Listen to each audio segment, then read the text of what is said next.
Welcome to our channel. Today we how to transfer status updates from Slack to Airtable step by step clearly. Open your Slack workspace and identify the channel where you receive status updates. Review the format of the status updates to ensure consistency. Log into your Airtable account and navigate to the base where you want to transfer the updates.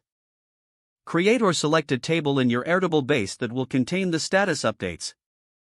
Set up the necessary fields in your Airtable table, such as name, status, date, and any other relevant information. Switch back to Slack and copy the most recent status update. Return to Airtable and paste the status update into the appropriate fields. If you're transferring multiple updates, repeat the copy and paste process for each one. Consider using Airtable's automation feature to streamline future transfers. Integrate Slack and Airtable through a tool like Zapier for more automated updates. Test the integration to ensure that new status updates automatically flow into Airtable. Regularly check your Airtable table to verify that all updates have been correctly transferred. Make adjustments to your Airtable setup as needed based on feedback or changes in your status update format. If the page does not load, refresh the browser or try again in a private or incognito window.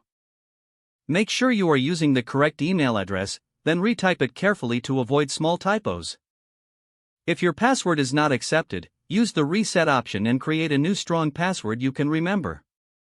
Check your spam folder for verification or security emails, then complete any requested confirmation steps. Enable two-factor authentication if available to improve account security and reduce unauthorized access risk. After signing in, review your profile details so your contact information and settings are accurate and current. If you see an error message, note it down and try again after restarting your device and internet connection. Log out when you finish, especially on shared devices, to keep your account and payment information secure. If the page does not load, refresh the browser or try again in a private or incognito window. Make sure you are using the correct email address, then retype it carefully to avoid small typos. If your password is not accepted, use the reset option and create a new strong password you can remember. Check your spam folder for verification or security emails, then complete any requested confirmation steps.